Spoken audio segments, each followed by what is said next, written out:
Hi, thank you for joining us for Utilising Allied Health Assistants to support alternative models of care.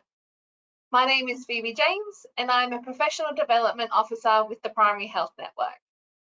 Before we go any further, I would like to acknowledge the traditional custodians of the land we are all meeting on today and pay my respect to elders past, present and emerging, and any First Nations peoples joining us tonight. I just wanted to mention before we start that this session is being recorded. The recording and the PDF slides will become available on our PHN website in the Education Library in the next few days. We're having a Q&A session at the end of the presentation, so please feel free to put your questions in the question box and we will endeavour to get to all of them. After this event, you will be sent an evaluation. This needs to be completed as this provides us with important information regarding the relevance of our event and allows us to improve where needed. Tonight, we have presenting Alan Groff, who is the Director of Policy and Strategy for SARA. We have Caitlin Houghton, who's a speech pathologist and Director of Grow Allied Health, and Elizabeth Ferranato, an Allied Health Assistant and trainee mental health worker at Grow Allied Health. I will now hand over to Alan. Thank you very much, Phoebe. So I'm going to share my screen in a second, everyone. It's about 10 slides. I'll try and get through them fairly quickly. How's that? Perfect.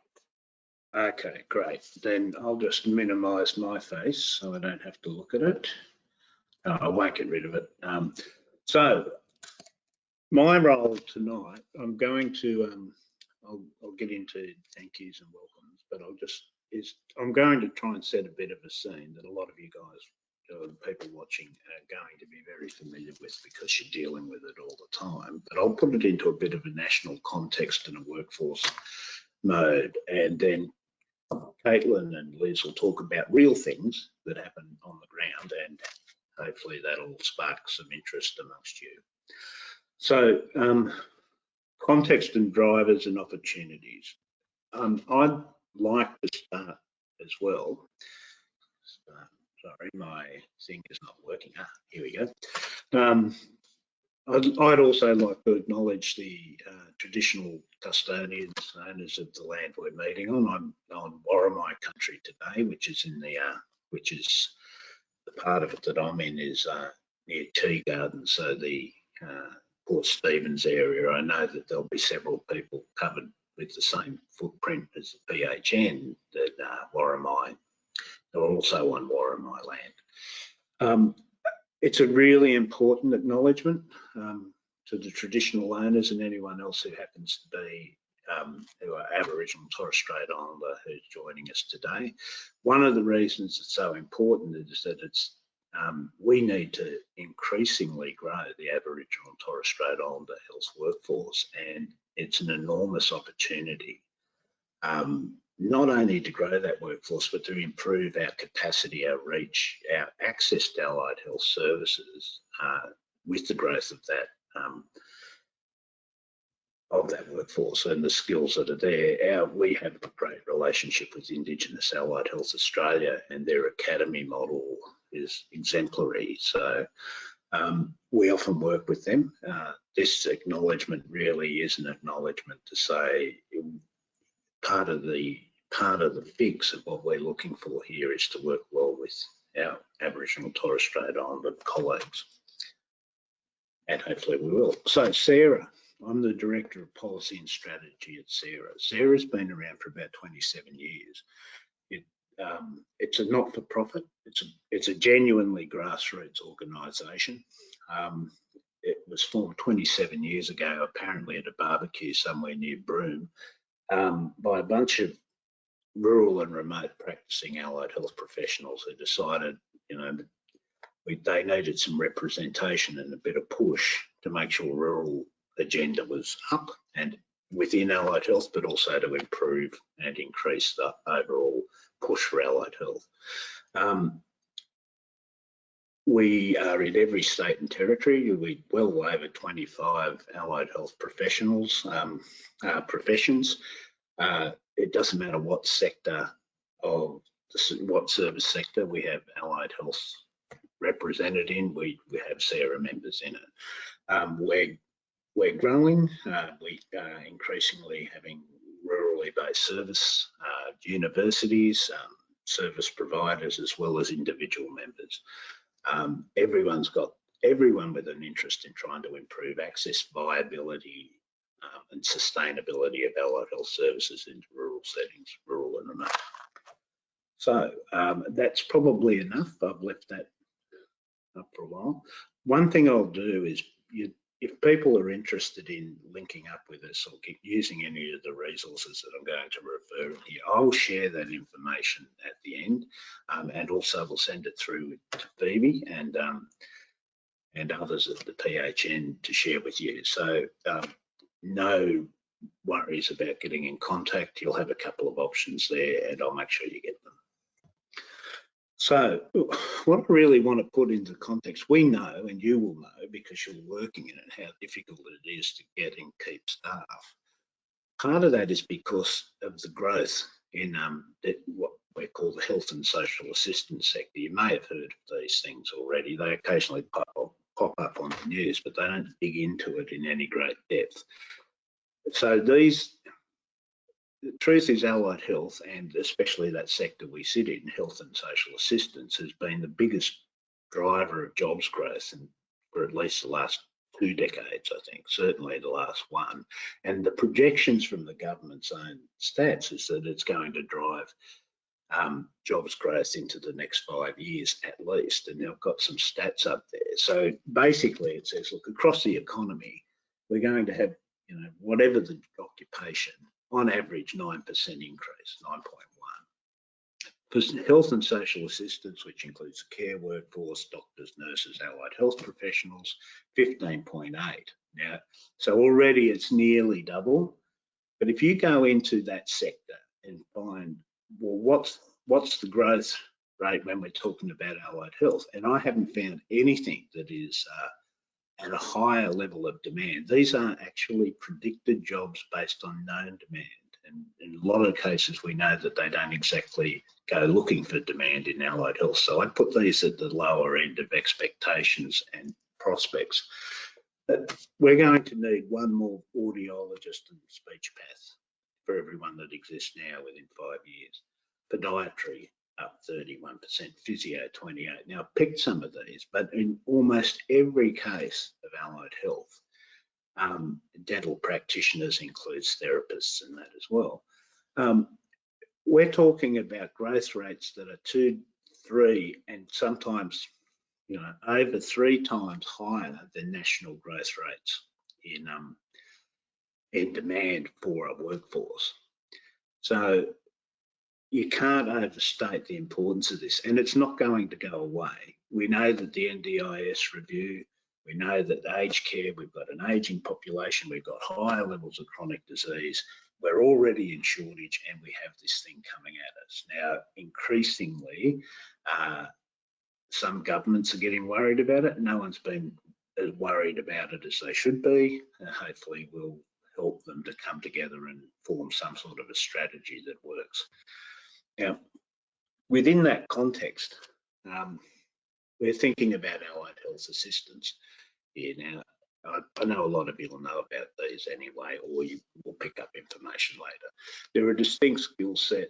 They're not personal care workers. They are skilled allied health assistants.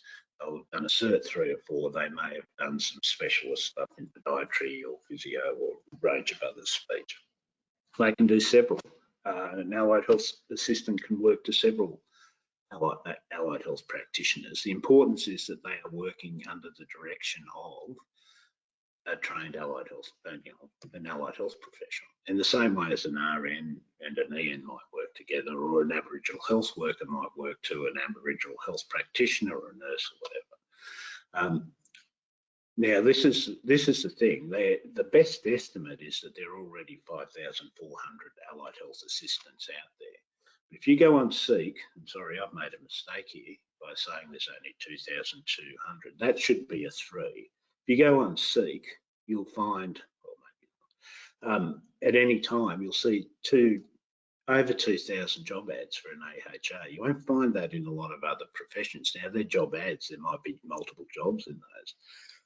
But the really weird thing is, despite the pressure that we've been trying to put into recognising allied health practitioners, we've also need to push to get the recognition of allied health assistants. So while we've got thousands of people and thousands of job ads, and I know people are interested in pay levels out there, it sort of varies a bit, and we can talk about that later, but it's not unusual to see an ad that goes for about 65,000 a year, just to give an indication.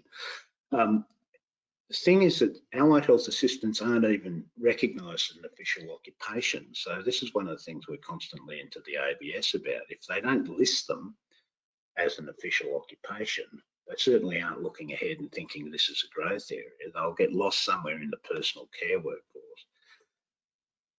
But one thing, just to give you an example, they do list bungee jumping master. Now, I'm not joking about that. Someone pointed it out to me the other day, and there's 6 of them. So unfortunately, while we have this huge real surge in a workforce that's driven by demand, there's more interest in putting in the bungee jumper than there is this. And that's one of the things we need to turn on its head, is that we need to talk about workforce that's actually needed. And it can be a local workforce. Now, this I've used this a lot, but it's to set another context.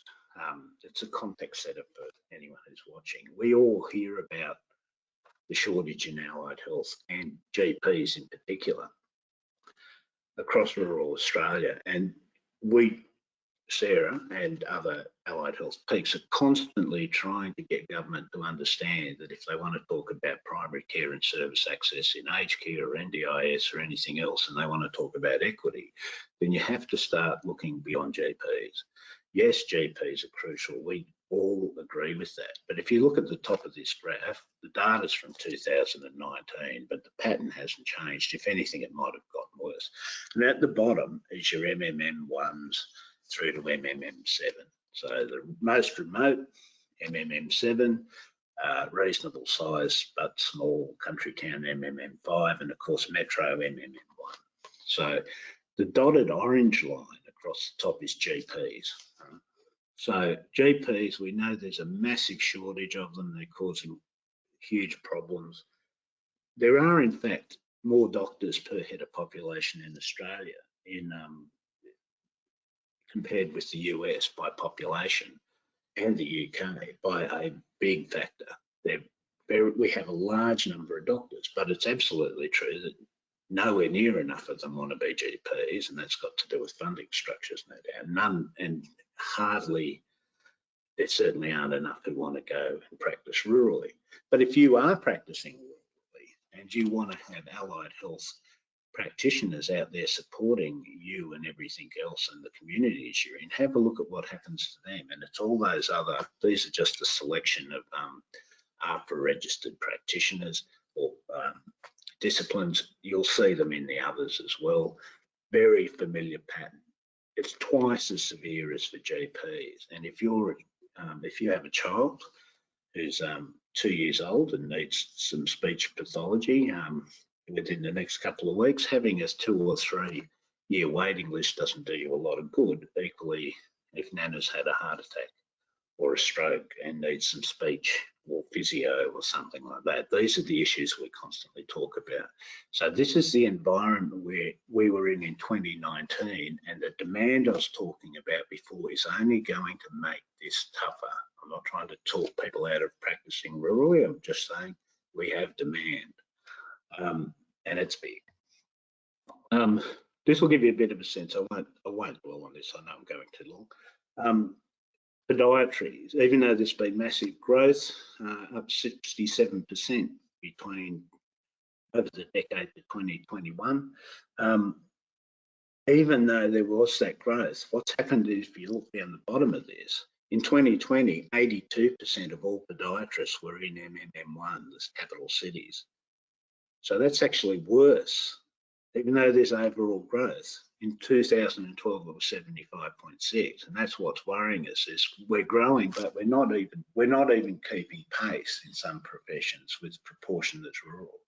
So that's the argument we constantly raise with government about you have to have purpose-built policies that work for rural and remote, that work for communities. Does the MBS do it? Does NDIS or aged care servicing do it the way it is at the moment? Clearly not, hasn't worked over the last 10 years. So there's a lot of argument about reform, and that will get to some of the questions about funding and sustainability and the use of AHAs. I won't labour this. This is a program we did finally get some funding out of government to trial a couple of things. One was the Allied Health Rural Generalist program, and I won't talk about that, but you can find that on our website. But also to complement that was where we're trying to demonstrate that if you can use allied health assistants in private and non-government practice, that in the right sort of conditions with the right sort of supports, and that is a way of establishing and strengthening or expanding your service reach based on models we know work already. This is a program we're running. There's only 30 places nationally. We've allocated all of those except some, small number that are specifically identified for Aboriginal and Torres Strait Islander community or led settings, and if anyone's interested in that, then they're eligible, by all means contact us. If anyone's interested in this at all anyway, we want to we've got a wait list, and we're trying very hard to get this program expanded. It's workforce support, it's backfilling, it's some online resources. We don't just drop a bit of money on you and let you go. We know it can work.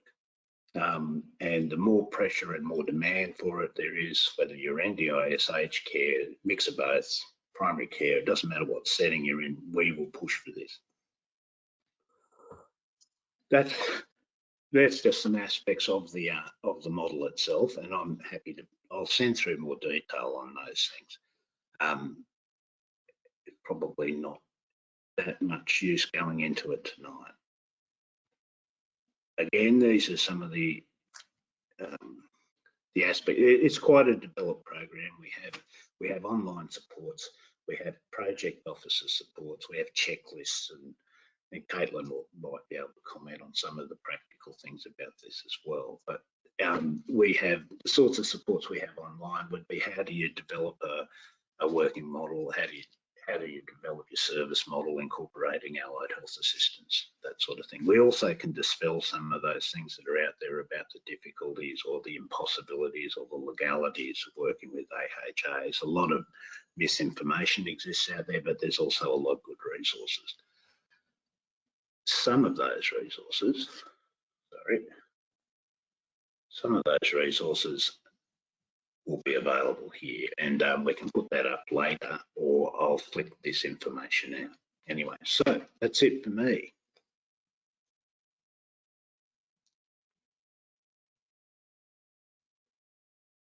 Thank you, Alan. I'll now Was that coherent enough? Yes, thank you. I'll now hand over to Caitlin. Thank you so much, Al. And thank you everybody for coming and spending your Thursday evening with us. I can't believe it's Thursday. So I'll just share my screen. Okay, I have to move this box.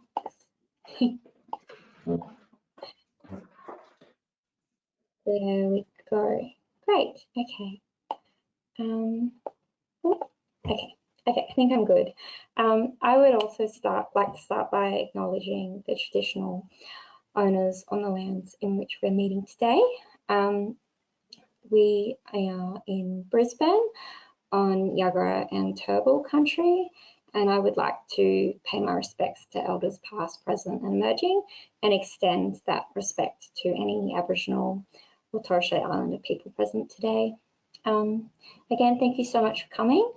I'm hoping that today I can share with you about how we've used an allied health assistant model of service delivery in our practice, and give an example as to how it can be applied in a private practice setting, and inspire you to investigate AHA models of care.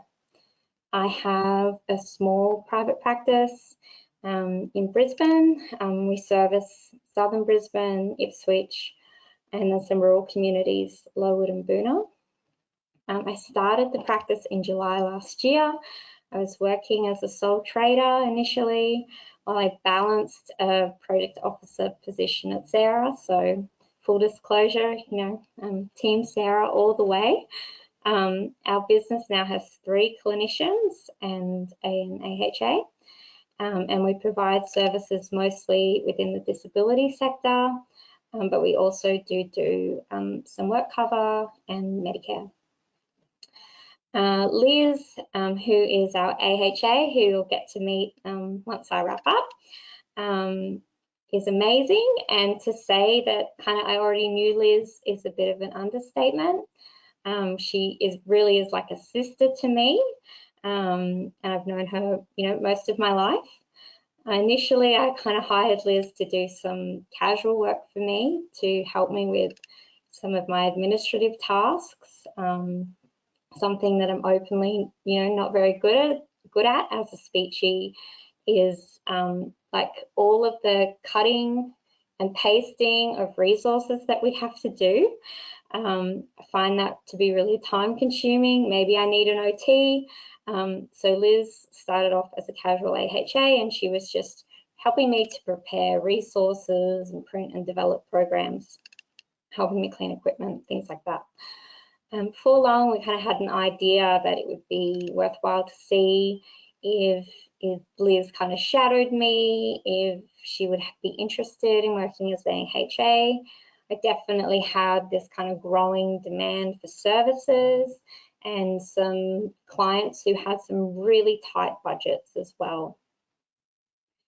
Our AHA model of care is really centered around a key referral point and a close partner, which is an independent Aboriginal and Islander school in the inner southwest of Brisbane.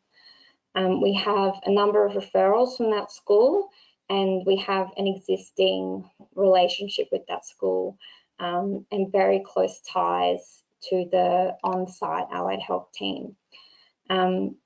We service not all of the students from the school, but some of those who have NDIS plans. All of our clients at the school identify as Aboriginal, and the caseload consists of a mix of autism spectrum disorder, fetal alcohol syndrome disorder, and complex PTSD. It's a caseload that I have personally a lot of clinical experience with, and I'm really aware of the challenges in making progress with this caseload when you have, a reduced frequency of sessions. So we brought Liz in,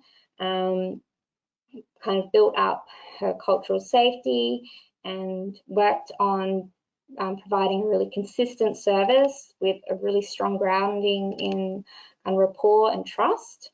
Liz currently has a caseload of 6 clients at the school, and that she has about 15 sessions a week across those 6 clients. Just recently, Liz started supporting one of our adult clients in the community, and she also supports another 2 pediatric clients on telehealth. So I knew that there was a strong body of evidence to support the application of allied health assistant service delivery models. I was previously involved in a project that was looking at some outreach AHA work, and so I knew that there was a really strong body of research and it could be done. So we just jumped in. We thought we'd see how it works, pilot the program, and see if that consistency and repetition would allow us to get the clinical results that we wanted. As time went by, it really seemed to work.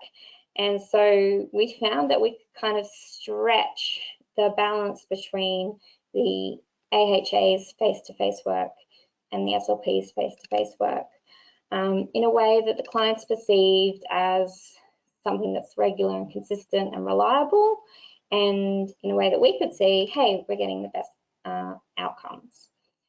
So at the moment, most of our clients see Liz 2 or 3 times a week, and they have either a fortnightly or monthly session with me. Because we now have occupational therapy services, they also have, you know, if they see an OT, they have fortnightly or weekly OT. We plan our therapy in kind of 10-week blocks, and that's to kind of match, if anyone else here is kind of in paediatric service delivery, that's to match the school terms. So over the school holidays, therapists and the AHAs come together and complete a plan for the term with kind of prescribed programs and set goals and contingencies. Each session has a plan, and there is a review at the midpoints of the 5th week and at the end of the term. We check against their goals, and then we also do like a subjective measure with the client about what they enjoyed, what they've achieved, what they disliked in therapy during the term. Liz has regular supervision with the therapist, and we also check her notes. Our team has a very regular multidisciplinary team meeting in which Liz attends, and we all share and collaborate on our client's progress.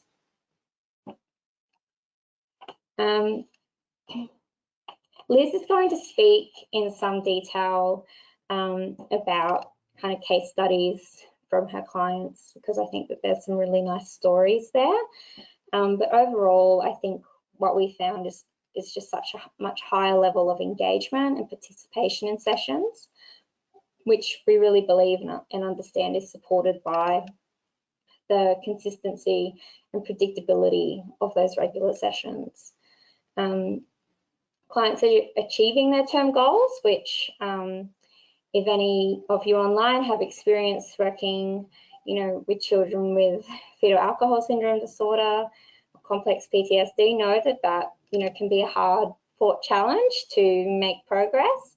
And we're also finding that there's a lot less revision after school holidays, after those therapy breaks. Our clients report that they're more, you know, satisfied about coming to therapy because they can see, you know, the journey that they've been on. They can see that it's not the same thing each week because they're making progress, and that gives us a really good, you know, nice warm feeling to know that we're making progress. So I think it gives us a lot of job satisfaction as well. We've had really positive feedback from the school because we're able to be, Liz is there 3 days a week, all day. So she's able to flexibly support the children and really understands and can be flexible with what's happening in the classroom and what that child is going through on that day. The allied health team in the school, every time I visit the school, which is about once a week, nearly come running to me with their positive reports about Liz, like her patience, and that's part of her personality, but it's also to do with the outcomes that we've seen.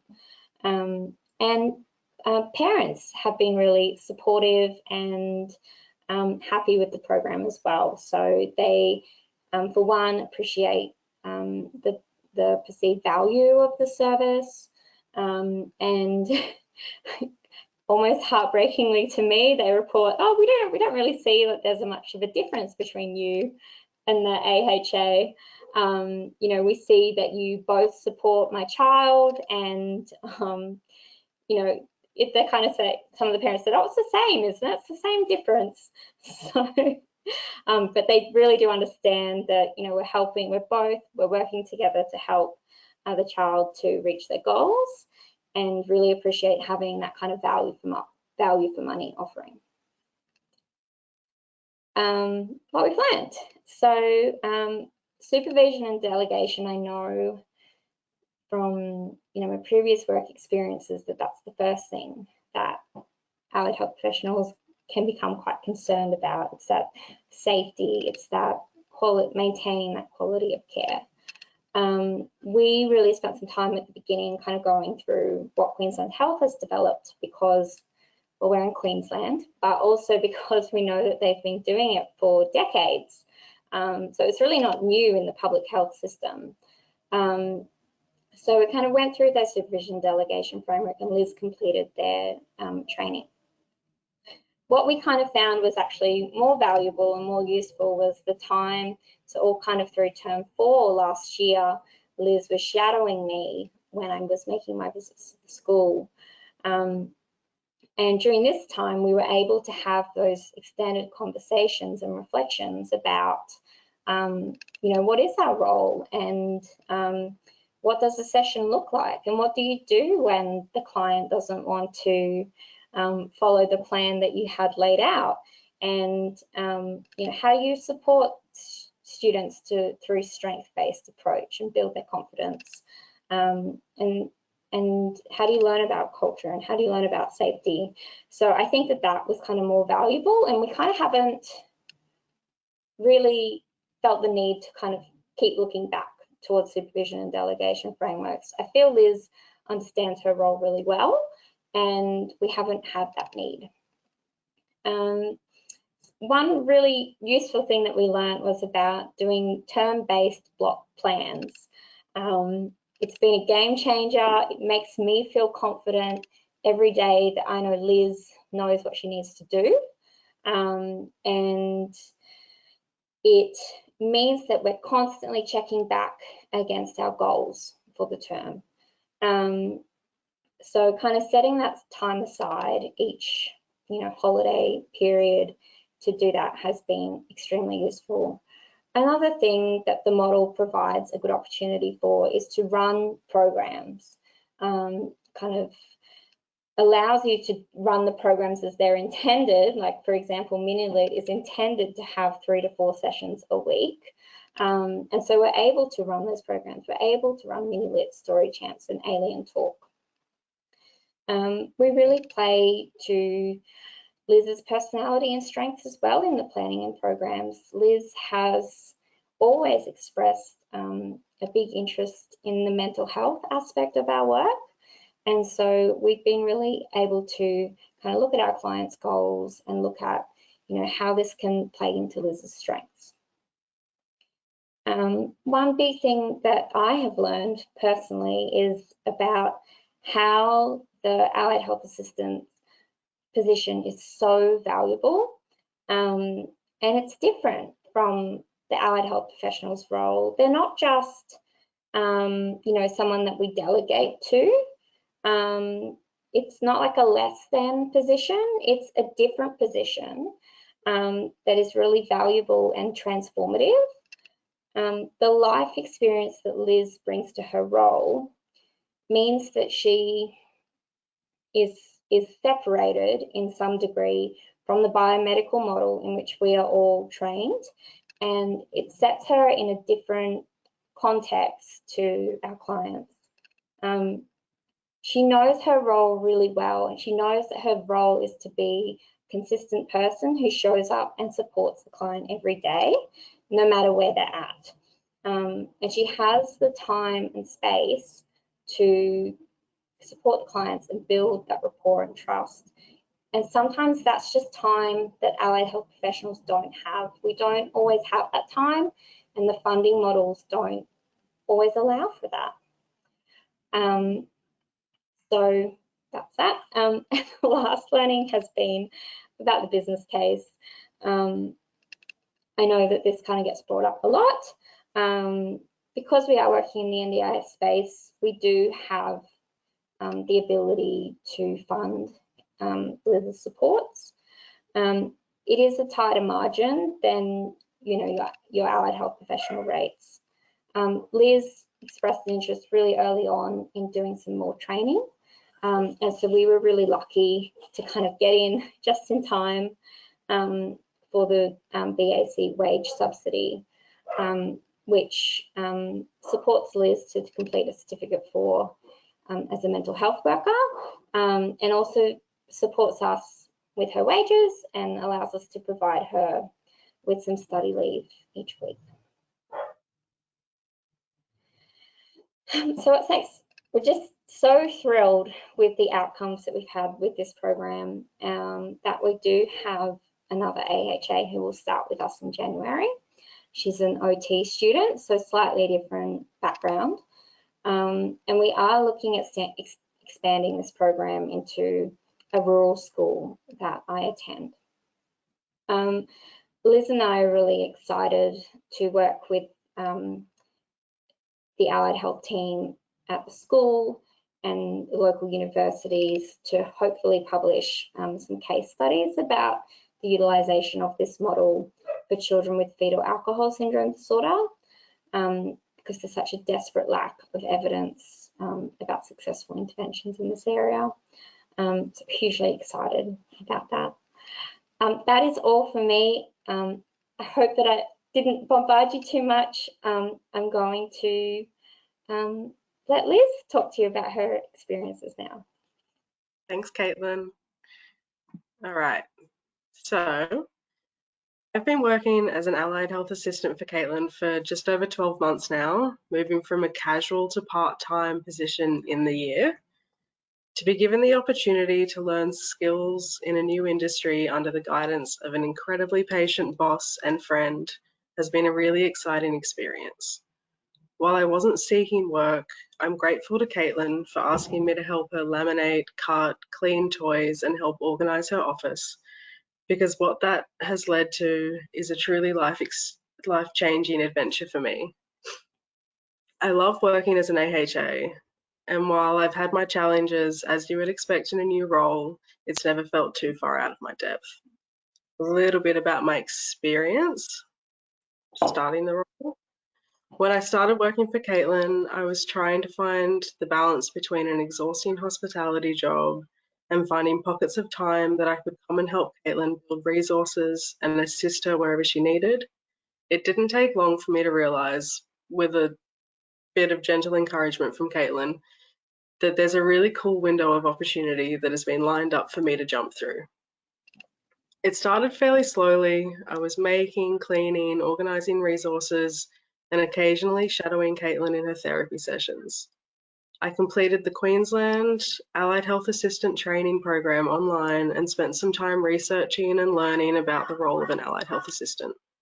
Participating in these activities helped me understand what my work life could look like. I've always felt a pull towards the service industry. I want to be able to help people in whatever capacity I can offer. And to match that with some crafty hands-on projects, it was starting to feel like an exciting pathway. Fast forward 12 months, and I'm a trainee mental health worker delivering therapy in roughly 15 sessions per week with the support of our team, which is made up of 2 speech pathologists and 1 occupational therapist. My focus was initially on carrying out speech therapy sessions to our clients, but has progressed to also looking at their occupational therapy goals and using the skills that I'm learning and will continue to learn as a mental health worker to deliver therapy with a multidisciplinary approach. It's been a great learning environment for me, working closely with another speech pathologist and an occupational therapist. I am able to observe how they present their work and use this to help me with my own practice. I spend some time making resources for all 3 therapists, which gives me a really good understanding on what tools I can use for different therapy goals. I catch up with Caitlin for weekly supervision to discuss my caseload in depth. We go over where I'm making progress and where I could use some extra support. As a team, we come together for a bi-weekly MDT meeting, which I also find really valuable, as we can take the time to discuss our shared caseload. It's a good opportunity for me to ask questions that call for expertise and ideas from both speech and occupational therapy perspectives. A big challenge for me was making sure that I was prepared to deliver therapy in a way that was received well by my clients and I was successful in teaching their goals. Observing Caitlin in her therapy sessions taught me a lot about how to present our therapy plans. What I found most valuable about shadowing Caitlin was learning how to problem solve on the spot. It hasn't always been easy in practice, as things don't always go to plan and sometimes my backup plan isn't well received. These days I come prepared with a handful of backup plans. I've learnt that positive time spent with our clients is just as valuable as anything else. So if I'm really struggling with session goals, I focus my therapy on modelling speech in play. We can slow down and take a softer approach to our session. I think that patience has been my greatest strength when it comes to face-to-face challenges. I have learnt that if my client and I are not making progress, I find it more useful to go back to rapport building and take a moment to check in with the client and make sure they're feeling heard and supported in their learning journey. I love anything creative, so being able to use this as a tool to deliver fun and engaging work has been helpful when things aren't going to plan. I have the opportunity to work with children with a mixture of neurodevelopmental disorders such as FASD, ASD, and complex PTSD. With this comes different challenges, and only after spending time with my clients, I've been able to adjust their therapy plans to suit their needs. Studying to be a mental health worker is valuable to me, and I hope my clients, to help my clients in their challenging moments. I look forward to putting the skills I learn into practice. Most of my clients attend a school in Brisbane's inner southwest. We are lucky to have a close relationship with staff and the allied health team there, which is so helpful for me to be able to ask for assistance if needed and gather or offer insight for children that they also know and work with. So a bit about our client outcomes. Caitlin explained to me pretty early on that by utilising the AHA model for therapy, our clients could be offered additional sessions at a lower cost, which has resulted in being able to assist in providing even more consistent therapy. Because I can deliver therapy sessions more frequently, I have had the chance to form honest connections with our clients, which I believe has really helped me to support their learning. Because I can see most of our clients 2 to 3 times a week, we are successfully reaching our term goals. We start each term by writing block therapy plans for our clients. Doing this with Caitlin has been a great opportunity for me to learn about their speech goals and ask any questions that I have relating to them. Our term plans are my go-to every morning to revise what we will be doing that session. While they offer me the structure and directness to give me the confidence that I know what I'm doing, they also allow me to independently choose resources that align with their therapy goals and complement my own therapy style. Using term plans also helps me to stay on track and ensures that my client and I are making progress as we hoped. It's been so fulfilling to see firsthand the progress that my clients have made in such a short amount of time. When I started seeing one client, she was 10 years old, reserved, and so softly spoken.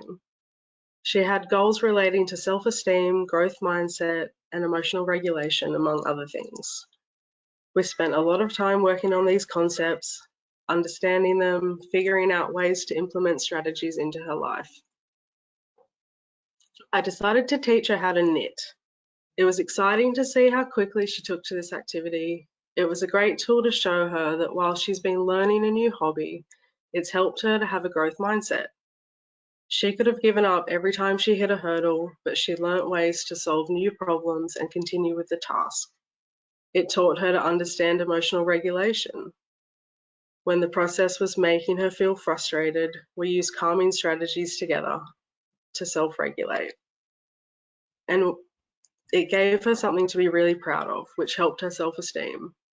When I see her now working on new goals, she appears bright and confident, which really helps motivate her to continue learning. I see her older brother as well. He is 12 and needed intensive reading intervention. After trialing a couple of programs, we found one that he engaged really well with. With the help of consistency, because I'm lucky to see him 3 times a week, he has shown a massive improvement in his reading and fluency. One of my most consistent challenges in my job has been trying to encourage this client to continue his work. We tend to hit a wall when he reports he's bored or when he feels like, well, I think the work begins to challenge his abilities a little bit. When I sense that he needs a break, I will find alternative ways to reading intervention. This is usually something related to the NRL because that's his biggest interest. I've found when I give him some space to do something that he enjoys, he's far more willing to come back to the task that will help him reach his goals. I also see their youngest brother. He is in grade 1, and one of his major goals is to increase his mean length of utterance. When I started seeing him at the beginning of the year, he spoke in 1 to 2 word utterances. With play therapy and modelling, working on sentence structure and reading comprehension, we've increased his utterance up to 4 to 6 words, and with the introduction of auxiliary verbs, sometimes more in a matter of months. Early on in our intervention, his responses to most questions or statements was simply, "don't know." And now he's able to tell stories from pictures and answer questions in complete sentences.